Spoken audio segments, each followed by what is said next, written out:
तर कसे आहेत मित्रांनो आपण. तर या ठिकाणी आपलं यूट्यूब चॅनल शिवाजी बोथीकर या नावानं सुरू केलेलं आहे. त्याच्यातला आपण या ठिकाणी पहिला व्हिडिओ बनवत आहोत. तर या पहिल्या व्हिडिओमध्ये आपल्याला या ठिकाणी नकाशा कसा असतो किंवा नकाशा कोणते नकाशे पाहायचे.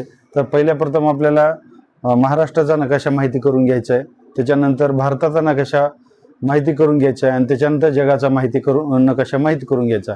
तर नकाशा माहिती करून घ्यायचं काय, तर नकाशा याच्यामुळे माहिती असायला पाहिजे की एखादी घटना कुठं घडली, ती नेमकी घटना कुठं घडलेली असेल ते मुलांना लगेच त्या ठिकाणी क्लिक झालं पाहिजे. की समजा उदाहरणार्थ वाशिमला घडलेली घटना असेल किंवा गडचिरोलीला घडलेली घटना, नंदुरबारला घडलेली घटना असेल किंवा कोल्हापूरला किंवा सिंधुदुर्गला घडलेली घटना असेल, तर ती घटना नेमकं मुलांनी धडा वाचल्याबरोबर किंवा पेपर वाचल्याबरोबर त्या मुलांना कळायला पाहिजे की ही घटना अशा या ठिकाणी घडलेली आहे.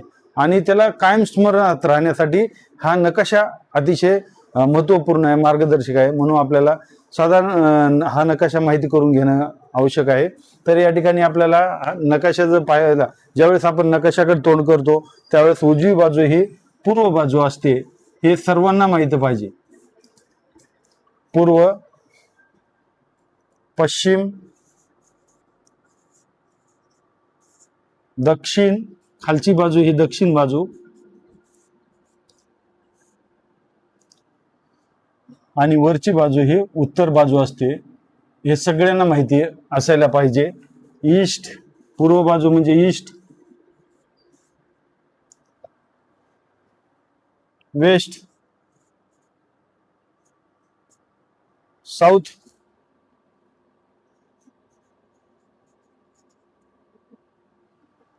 आणि नॉर्थ. हे सर्व मुलांना माहिती असणं आवश्यक आहे. जर माहिती असेल तर या ठिकाणी आपल्याला त्या मुलांना विचारता येते की समजा महाराष्ट्राच्या पूर्वेला कोणते जिल्हे आहेत, महाराष्ट्राच्या पश्चिमेला कोणते जिल्हे आहेत, महाराष्ट्राच्या दक्षिणेला कोणते जिल्हे आहेत आणि महाराष्ट्राच्या उत्तरेला कोणते जिल्हे आहेत, हे त्या मुलांकडून आपल्याला माहिती करून घेता येते. मग साधारणतः आता मी तुम्हाला विचारलं की या ठिकाणी मुलांना विचारलं की सांगा भंडारा जिल्ह्याच्या आजूबाजूला कोणते जिल्हे आहेत, असं जर सांगितलं तर त्या मुलांना येतील का? आपल्याला येणार, परंतु त्या मुलांना येऊ शकत नाहीत. मग आता त्या मुलांना येण्यासाठी आपल्याला काय करायचं? तर आता मी तुम्हाला या ठिकाणी साधारणतः हे मार्गदर्शक एक धडा म्हणून या ठिकाणी मी तुमच्या मुलांसाठी किंवा सर्वांसाठी घेत आहे. तर आपल्याला नकाशा माहिती असणं अतिशय आवश्यक आहे. नकाशा पाठ करण्यापेक्षा नकाशा समजून घेणं अतिशय महत्त्वाचं आहे. नकाशा जर एकदा समजला तर आपल्याला त्या ठिकाणी असलेल्या नकाशा समजल्यामुळं काय होतं, तर या ठिकाणी साधारणतः त्या नकाशाच्या किंवा त्या जिल्ह्याच्या त्या तालुक्याच्या बाजूला आसपास असलेली गावं जी आहेत किंवा नावं जी आहेत त्या मुलांना माहिती होऊन जाते. उदाहरणार्थ आता मी तुमच्याकडे तोंड करून या ठिकाणी सांगू इच्छितो की आता मी स्वतः उत्तरेकडून दक्षिणेकडे, दक्षिणेकडून उत्तरेकडे, पूर्वेकडून पश्चिमेकडे आणि पश्चिमेकडून पूर्वेकडे जर मला तुम्ही विचारलात की तुम्ही हे जिल्हे सांगू शकता का, तर मी सांगू शकतो. एखादा जिल्हा मागे पुढे होईल, परंतु साधारणतः मी सर्व जिल्हे या ठिकाणी सांगू शकतो. उदाहरणार्थ पूर्वेकडून मी घेतो, समजा विदर्भाकडून म्हणजे नागपूर प्रशासकीय विभागाकडून या ठिकाणी पश्चिमेकडे येतो किंवा नंदुरबारकडून कोल्हापूरकडून जाऊ शकतो. उदाहरणार्थ बघूया, गोंदिया, भंडारा, नागपूर, वर्धा, गडचिरोली, चंद्रपूर, अमरावती, अकोला, बुलढाणा, यवतमाळ, वाशिम, आपला मराठवाडा जिल्हा, मराठवाडा विभागामधले औरंगाबाद, जालना, बीड, परभणी, हिंगोली, नांदेड, उस्मानाबाद, बीड, त्याचबरोबर वरचा उत्तर महाराष्ट्र जो आहे तर नंदुरबार, धुळे, जालना, नाशिक, अहमदनगर, त्याचबरोबर पश्चिम महाराष्ट्रातले पुणे, सातारा, सांगली, सोलापूर, कोल्हापूर, त्याचबरोबर या ठिकाणी कोकण जर पाहिला तर या कोकणामध्ये या ठिकाणी आपल्याला पालघर, नाशिक, मुंबई उपनगर, मुंबई शहर, रायगड, रत्नागिरी, सिंधुदुर्ग अशा पद्धतीने मी एका मिनिटामध्ये या नकाशाकडे न पाहता या ठिकाणी सांगू शकलो. त्याचं कारण असं आहे की याच्यावर आपल्याला नकाशा माहिती होण्यासाठी आपल्याला काम करणं अतिशय गरजेचं आहे. तर या ठिकाणी पहा, नकाशामध्ये सर्वात महत्वाचं हे आहे की आपल्याला नकाशा पाठ कसा करायला पाहिजे किंवा समजून कसं घ्यायला पाहिजे हे आपल्याला महत्वाचं आहे. तर या ठिकाणी दररोज या ठिकाणी विद्यार्थ्यांनी अगोदर प्रथमतः विद्यार्थ्यांनी काय केलं पाहिजे हे आपण समजून घेऊया. प्रथमतः त्या 1 नंबरला त्यानं या नकाशाचं वाचन केलं पाहिजे. वाचन कसं करायला पाहिजे की उदाहरणार्थ त्याला समजून सांगितलं पाहिजे की पूर्व दिशा कोणती, पश्चिम दिशा कोणती, दक्षिण दिशा कोणती आणि उत्तर दिशा कोणती. तर या दिशेमध्ये समजा त्याच्याकडून आपण विचारून घेतलं की सांग बरे, पाहून त्याच्याकडून या ठिकाणी आपल्याला दक्षिणेकडले जिल्हे सांग, पूर्वेकडले जिल्हे सांग, उत्तरेकडचे जिल्हे सांग आणि पश्चिमेकडचे जिल्हे सांग म्हणलं तर तो वाचून सांगतो. हळूहळू दररोज असं जर घेतलं तर तो न बघता या ठिकाणी जिल्हे सांगायला लागतो. मग त्याच्याकडून आपल्याला हे करून घ्यायचं की एक एक जिल्हा या ठिकाणी गिरून घ्यायचंय. आपल्याला उदाहरणार्थ हा जालना जिल्हा आहे, तर जालना जिल्हा अशा पद्धतीने या ठिकाणी नकाशामध्ये आपल्याकडे कोरे नकाशे असतात. पुस्तकालयावर जा तुम्ही, मोठ्या पुस्तकाच्या दुकानावर महाराष्ट्राचा, भारताचा आणि जगाचे हे कोरे नकाशे आपल्याला भेटतात. ते कोरे नकाशे आणून त्याच्यावर आपल्याला प्रॅक्टिस करून घ्यायची. तर या ठिकाणी हा आपला महाराष्ट्राचा नकाशा आहे. आपण जालना जिल्हा रंगवतो आहे. या जालना जिल्हा रंगवत असताना या ठिकाणी आपल्याला हा जालना जिल्हा साधारणतः कुठं आहे जर विचारलं तर या ठिकाणी आपल्याला औरंगाबादच्या पूर्व दिशेला, त्याचबरोबर पूर्व दिशेला, त्याचबरोबर परभणीच्या उत्तर दिशेला अशा पद्धतीने तो पाहून देखील सांगू शकतो. पण ज्यावेळेस याला 2-4 वेळेस दररोज गिरवून एक वेळेस तो बाजूला या पद्धतीने जर त्यानं अशा पद्धतीनं जालनाचा नकाशा जर काढला तर त्याला अशी प्रॅक्टिस होऊन जाईल की हा नकाशा दुसरा कोणाचाही नाही, तर या ठिकाणी जालन्याचा नकाशा आहे असं सराव होईल. त्याला दररोज त्या विद्यार्थ्याकडून या पद्धतीनं दररोज काय करायचं, आपल्याला हे पूर्ण जिल्हे गिरवून घ्यायचे आणि त्याला न बघता सांगायला लावायचं की एखादा जिल्हा समजा उत्तरेला आहे की दक्षिणेला आहे, पूर्वेला आहे की पश्चिमेला आहे, त्या विद्यार्थ्याकडून माहिती करून घ्यायचं. त्याच्यामुळे त्याला एकतर जिल्हे पाठ होऊन जातील आणि तो या ठिकाणी न बघता सगळे जिल्हे सांगायला लागू शकतो. मग या ठिकाणी आपल्याला साधारणतः आता काय पाहायचं याच्या पुढं त्याला, तर हे नकाशे आता याच्यामुळं काय होईल की वाचन झालं आणि दुसरी गोष्ट त्याच्याकडून सराव करून घ्यायचा, नकाशामधल्या जिल्ह्याचा सराव.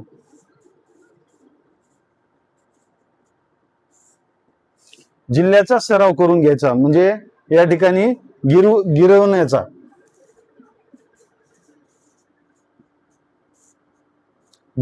सराव करायचा, तर त्याला या ठिकाणी होतो नकाशे माहिती होतो, नकाशा पूर्ण माहिती होऊन जाईल. मग याच्यामुळे काय होईल, एखादा जिल्हा समजा अमरावती आहे, अमरावती जिल्हा आहे उदाहरणार्थ, अमरावती, त्याला हे माहिती होऊन जाईल या अमरावतीच्या दक्षिणेला कोणता जिल्हा आहे, उत्तरेला कोणता जिल्हा आहे, पूर्वेला कोणता जिल्हा आहे आणि पश्चिमेला कोणता जिल्हा आहे. अशा पद्धतीनं तो नंतरच्या काळामध्ये म्हणजे समजा 1-2 महिन्यानंतर तो कधीच म्हणणार नाही की गडचिरोली जिल्हा हा महाराष्ट्राच्या नकाशाच्या पश्चिमेला आहे. तो बरोबर सांगेल की गडचिरोली हा जिल्हा महाराष्ट्राच्या एकदम पूर्वेला आहे. तर कन्फर्म होईल आणि मग हळूहळू या संकल्पना त्याच्या दृढ होतील की तो न बघता देखील या ठिकाणी तुमच्यापेक्षा किंवा माझ्यापेक्षा उत्कृष्टपणे यामध्ये सांगू शकेल. मग आपल्याला नेमकं आता हा नकाशा माहिती करून घेतल्यानंतर नेमकं काय पाहायचं हे आपण थोडक्यामध्ये समजून घेऊया. आता 1 मिनिटासाठी आपण या नकाशामध्ये आपल्या महाराष्ट्राच्या नकाशाच्या बाजूला असणारे राज्य आणि त्या राज्याला लागून असलेल्या महाराष्ट्राच्या जिल्ह्याच्या सीमा हे आपण थोडक्यामध्ये पाहूया. उदाहरणार्थ गुजरात, हा बघा गुजरातचा भाग, हा भाग गुजरातचा आहे. लागून असलेले जिल्हे पाहूया, त्याच्या ट्रिक्स आहेत त्या ट्रिक्स समजून घेऊया.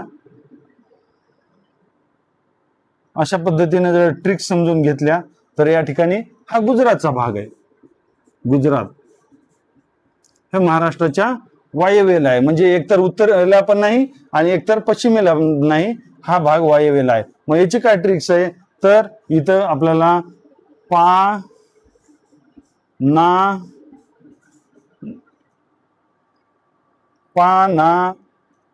नंदू आपण काही नावं ऐकलेली आहेत. पाना पण ऐकलेलं आहे आणि नंदू पण ऐकलेलं आहे. नंदू कुठं कुठं ऐकलेलं असेल पण पाना पण काही ठिकाणी ऐकलेलं असेल. तर पाना नंदू अशी एक शब्दाची अक्षराची ट्रिक्स आहे. पा म्हणजे पालघर, ना म्हणजे नाशिक, नन म्हणजे नंदुरबार आणि धू म्हणजे धुळे. या पद्धतीने आपल्याला हे गुजरातला लागून असलेले जे जिल्हे येतात ते आपल्याला सांगता येऊ शकतं. आणि हे किती जिल्हे येतं, 1 2 पान ना नंदू, साधारणतः 4 जिल्हे या ठिकाणी गुजरातला लागून असलेले आहेत. हे ट्रिक्सच्या माध्यमातून आपण पाहू शकतो. हे माझे स्वतःचे ट्रिक्स आहेत, हे दुसरे तुम्हाला कुठेही सापडणार नाही. त्याच्यामुळं 100% विद्यार्थी मित्रांना सूचना आहे, आपला जे शिवाजी बोतीकर नावाचं चॅनल आहे ते सबस्क्राईब करा, लाईक करा आणि आपल्या मित्रांना फॉरवर्ड करा. आणि मला परत या ठिकाणी आपले जे माझे जे व्हिडिओ आहेत ते तुम्ही पाहून घ्या, म्हणजे कंप्लीट तुम्हाला हा नकाशा समजून घेतल्यानंतर तुम्हाला हे 100% तुम्हाला नकाशावरून हे बाकीच्या ज्या गोष्टी आहेत ते कळून जातील. खूप अशा ट्रिक्स येतात की ज्या मी फॉलो करणार आहेत. आता उदाहरणार्थ या ठिकाणी मी आता मध्य प्रदेश आहे, महाराष्ट्राच्या उत्तरेला मध्य प्रदेश आहे. हे मध्य प्रदेशाला लागून असलेले जिल्हे 8 आहेत. तर ते कसे आहेत बघा. अन्ना, म्हणजे अमरावती, सॉरी, ना म्हणजे नागपूर, पुन्हा इथं भंग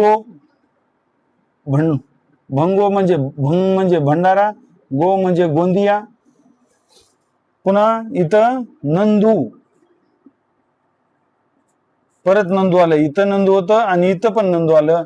नन म्हणजे नंदुरबार आणि धू म्हणजे धुळे आणि ज म्हणजे जळगाव आणि बु म्हणजे बुलढाणा. साधारणतः मध्य प्रदेशला लागून असलेले महाराष्ट्रातले जिल्हे म्हणलं तर इकडे बघा अन्ना, भंगो, नंदू, बुज. किंवा पश्चिमेकडून बघा याचा फायदा काय होईल, पश्चिमेकडून पूर्वेकडे सांगत जा म्हणलं तर तुम्हाला असं नंदू, जबू, अन्ना, भंगो असं सांगता येईल. एकही तुमचं म्हणजे अक्षर किंवा जिल्हा तुमचा चुकणार नाही.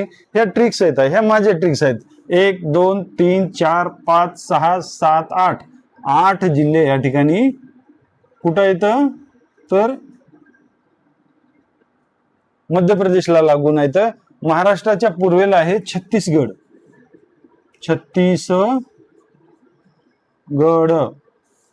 आता छत्तीसगडला लागून असणारे जिल्हे बघूया.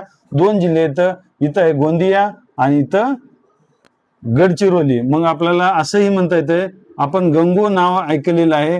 गंग किंवा ग म्हणजे गडचिरोली आणि गो म्हणजे गोंदिया. अशा पद्धतीने आपल्याला हे 2 जिल्हे या ठिकाणी छत्तीसगडला लागून असलेले दिसतात. पण छत्तीसगड म्हटलं की 2 जिल्हे. आता इथं आहे तेलंगणा. हे राज्य कोणतं आहे, तेलंगणा. तेलंगणाची ट्रिक्स बघा काय आहे माझ्याकडं, माझी ट्रिक्स आहे त्या. तेलंगणा नाच गय, आपले ओळखीचे काही शब्द आहेत. ना म्हणजे नांदेड, नाच, च म्हणजे चंद्रपूर, ग म्हणजे गडचिरोली आणि य म्हणजे यवतमाळ. अशा पद्धतीची माझी ट्रिक्स आहे. आणि याला म्हणजे तेलंगणाला लागून असलेले 4 जिल्हे आहेत, नाच गय. आपण एखाद्याला नाच म्हणतो तसंच त्याचा शब्दार्थ म्हणजे शब्दाचा उच्चार आपण असं करतो कधी कधी, नाच गय. आणि हे ट्रिक्स कुणाला, तेलंगणाला लागू होते. या ठिकाणी कर्नाटक आहे, कर्नाटक. या माझ्या स्वतःच्या ट्रिक्स आहेत। या ट्रिक्स तुम्हाला कुठेही बाजारात उपलब्ध असणार नाहीत आणि अशा ट्रिक्सनं या ठिकाणी आपण भूगोल असो, इतिहास असो, अर्थव्यवस्था असो, राज्यघटना असो, चालू घडामोडी असो, त्याचबरोबर खूप असे विषय आहेत ते जिथं ट्रिक्स लागू होत्यात अशाच ट्रिक्स, भन्नाट ट्रिक्स घेऊन मी तुमच्या समोर येणार आहे। आता कर्नाटक आहे, कर्नाटकची ट्रिक्स बघूया काय होती ते बघूया। आपल्याला बघा, ज्याचं लग्न झालंय त्याला सासू असते आणि ती कधी कधी आपल्या मुलांना रागवते, मग तशी ट्रिक्स या ठिकाणी उपलब्ध आहे। सासो कोसी उलाना, बघा सासो कोसी म्हणजे सासो कोशी म्हणजे रागावणे, उलांना किंवा मुलांना असंही म्हटलं जातंय। सा म्हणजे सांगली, सो म्हणजे सोलापूर, को म्हणजे कोल्हापूर, सी म्हणजे सिंधुदुर्ग, उ म्हणजे उस्मानाबाद, ला म्हणजे लातूर आणि ना म्हणजे नांदेड। अशा पद्धतीच्या ट्रिक्स या ठिकाणी घेऊन आपण आलेलो आहोत। आणि फक्त इथं गोवा जर पाहिला तर ह्या खालच्या बाजूला गोवा आहे, त्या गोव्याला लागून असणारी जो जिल्हा आहे तो फक्त सिंधुदुर्ग जिल्हा आहे, सिंधुदुर्ग। अशा पद्धतीच्या ट्रिक्स या ठिकाणी आपण तुमच्यासाठी, मुलांसाठी, जे की तुम्हाला आयुष्यामध्ये जन्मभर लक्षात राहण्यासारख्या ट्रिक्स या ठिकाणी आणि अवघड न जाण्यासाठी ज्या ट्रिक्स वाटतात किंवा नकाशा पाठ करण्यासाठी ज्या आवश्यक गोष्टी येतात त्या गोष्टी तुम्हाला या ठिकाणी या नकाशाच्या माध्यमातून मिळतील असं मी तुम्हाला या ठिकाणी सांगतो। आणि आपलं जे चॅनल आहे शिवाजी बोथीकर नावाचं, हे सर्वांनी शिवाजी बोथीकर सर्वांनी सबस्क्राईब करायचं, लाईक करायचं आणि आपल्या मित्रांना देखील शेअर करायचं, ते याचा लाभ घेऊ शकतात। आणि हेच नाही तर आपल्याला याच्यामधून खूप अशी माहिती पाहायची आहे, जे त्याच्यामध्ये शेती असेल, खडक असतील, त्या नद्या असतील, त्याच्या उपनदी असतील, हे नकाशाच्या माध्यमातून आपल्याला तुमच्या समोर सादर करायचं आहे। त्यामुळं या ठिकाणी आपलं चॅनल लाईक करा, सबस्क्राईब करा। धन्यवाद।